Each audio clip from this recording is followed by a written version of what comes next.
Alhamdulillah wassalatu wassalamu ala sayyidina Rasulillah. Amma ba'du. Banyak orang berbicara tentang Al-Hallaj di zaman dulu, kalau versi Nusantaranya adalah Syekh Siti Jenar. Namanya agak sedikit menggelikan karena laki-laki kok disebut Siti ya. Tapi itulah sebutan dulu ya. Mungkin dulu Syekh Sayyidi Jenar, tapi nggak tahulah kenapa kemudian berubah. Yang dulu dikatakan nama kecilnya Lemah Abang dan segala macamnya. Ya. Syekh Siti Jenar ini dari masanya terlihat semasa dengan Syekh atau Sunan Kalijaga dan sunan-sunan yang lain. Jika di kalangan pembela syariat yang zahir, itu muncullah sosok Sunan Kalijaga, maka dari bab hakikat muncullah Syekh Siti Jenar. Ya, kalau boleh kita sebut, jika ulama pewaris para nabi, lalu ulama mewariskan ilmunya lagi. Pewaris Imam Abu Yazid, pewaris Imam Junaid, pewaris Hallaj, itu ada semua di zaman berikut, termasuk zaman kita. Di zaman terdahulu, pewaris Junaid al-Baghdadi itulah Sunan Kalijaga, pewaris secara kerohanian. Adapun pewaris kerohanian Al-Hallaj, itulah Syekh Siti Jenar. Sejarah pun berulang, karena cip takdirnya sangat-sangat sama, hanya formulasinya yang berbeda. Kemudian muncullah kalam-kalam yang menunjukkan kalam-kalam mabuk bertuhan, mabuk cinta kepada Allah, mabuk dalam keahadian Allah, keesaan Allah Subhanahu wa Ta'ala. Teman-teman, kan Allah dalam bab akidah, alam semesta ini disebut mungkinul wujud, wujudnya mungkin. Dan dia hanya ada karena diadakan oleh Allah, yang disebut wajibul wujud, yang niscaya keberadaannya pasti ada. Maka semua selain itu menjadi diadakan karena dia. Maka yang benar-benar ada hanyalah Allah. Inilah yang disebut oleh pendahulu imam wujudiyah, namanya Imam Ibn Arabi dengan Al-Wujud Al-Mutlaq. Al-Wujud Al-Mutlaq ini, jika seseorang memahaminya dengan jalur kerohanian seperti Al-Hallaj dan Syekh Siti Jenar, maka yang terjadi, tidak ada kata aku, tidak ada alam, yang ada hanya Allah, Sang Pencipta. Alam ini dianggap semu dalam bab ahadiyah tersebut. Meskipun di alam sadar, kita mengatakan, kita ini ada, Allah ada. Dan wujud kita real, wujud Allah lebih real.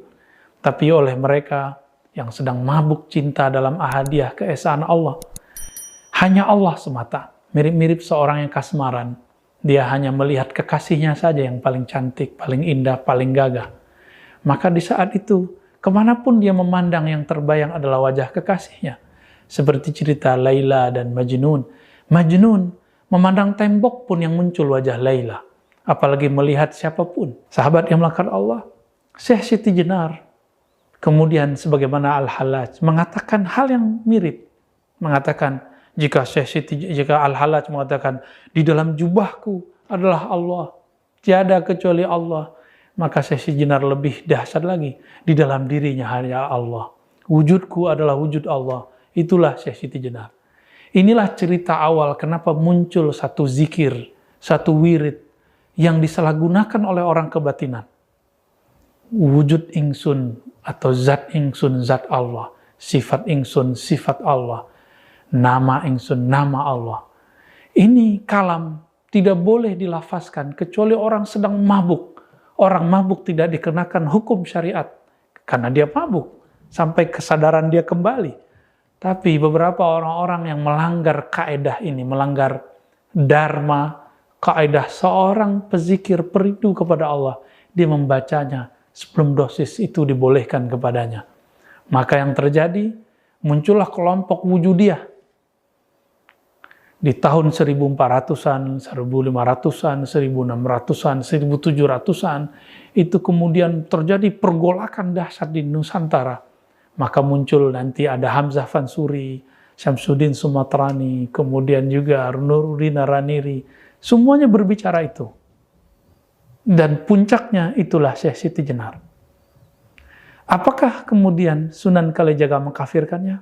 Kita belum menemukan satu nas, satu teks, satu riwayat dalam kitab-kitab baik yang berbahasa Pegon ataupun bahasa yang aksaranya Hana Caraka yang sampai kepada kita bahwa Sunan Kalijaga mengkafirkannya. Tidak. Tapi seperti dulu Imam Al-Junaid mengatakan kepada Hallaj, wahai Hallaj, ya Aba Mansur, la yaqta'uka ila dam. Tidak ada yang bisa menghentikanmu, wahai Hallaj, kecuali hukum pancung, yaitu darah yang diteteskan. Dan itu sangat mengerikan sekali. Ajaran ini belakangan dibahasakan secara lokal. Disebut dengan Ahadiyah itu manunggaling. Manunggaling keesaan Allah, kesatuan Allah. Ya. Tidak ada yang bersatu, hamba tidak bersatu dengan Allah. Kenapa? Hamba dianggap tidak ada. Maka manunggaling jangan diartikan Syekh Siti Jenar bersatu dengan Allah. Kenapa? Yang wujud cuma Allah. Syekh Siti Jenar hanya bayang-bayang. Tapi orang-orang yang kemudian lancang menerjemahkan ajaran Syekh Siti Jenar, kemudian mengatakan Syekh Siti Jenar mengajarkan persatuan dengan Allah. Wallahi iyyakum bihi. Syekh Siti Jenar Al-Hallaj tidak pernah mengatakan itu. Tapi mereka sedang mabuk dan mereka mengatakan hanya ada wujud tunggal. Itulah manunggaling. Kaulo Gusti, ketika mereka merasakan bahwa diri mereka tiada di hadapan Allah, seperti seorang guru tidak memandang dirinya punya derajat keilmuan di hadapan gurunya. Kenapa seorang Syekh Siti Jenar tidak boleh merasakan dirinya tiada di hadapan Ilahi? Maka teman-teman sahabat melakukan Allah, jika Imam Bukhari dulu mengatakan, mastasghartu nafsi ila ala Ali ibn al-Madini. Aku tidak pernah merasa kecil. Aku tidak pernah merasa lebur. Kecuali di hadapan Ibnul Madini. Kenapa Syekh Siti Jenar tidak boleh mengatakan itu? Kenapa Al-Hallaj kita larang mengatakan ma fi jubbati ilallah? Kan dia sedang mabuk asik dengan kekasihnya. Kita belum sampai kepada kerinduan itu. Kenapa kita salahkan orang yang merindu? Maka sahabat-sahabat yang muliakan Allah, mari berhusnuzan. Apa yang terjadi di zaman mereka, itu sunatullah. Secara hukum fikih, betul, pelakunya harus ditanya, dieksekusi. Jika terbukti kemudian ada hal yang berbahaya, mungkin seorang hakim qadhi mengatakan, kamu dipenggal. Tapi sekarang ilmu itu sudah dibuka. Apakah kita masih salah faham lagi? Maka benarlah Imam Ghazali. Beliau mengatakan, seandainya saya jadi hakimnya di zaman Hallaj, saya akan selamatkan Al-Hallaj. Saya akan bebaskan Al-Hallaj. Maka kami pun, jika pantas mengatakan itu, akan mengatakan yang sama. Jika di zaman itu, kami menjadi hakimnya, tentu kita akan memaklumi Al-Hallaj, memaklumi Syekh Siti Jenar. Tentu kita tidak pantas tentunya mengatakan hal itu, hanya Allah lah yang memantaskan kita. Wassalamualaikum warahmatullahi wabarakatuh. Assalamualaikum warahmatullahi wabarakatuh.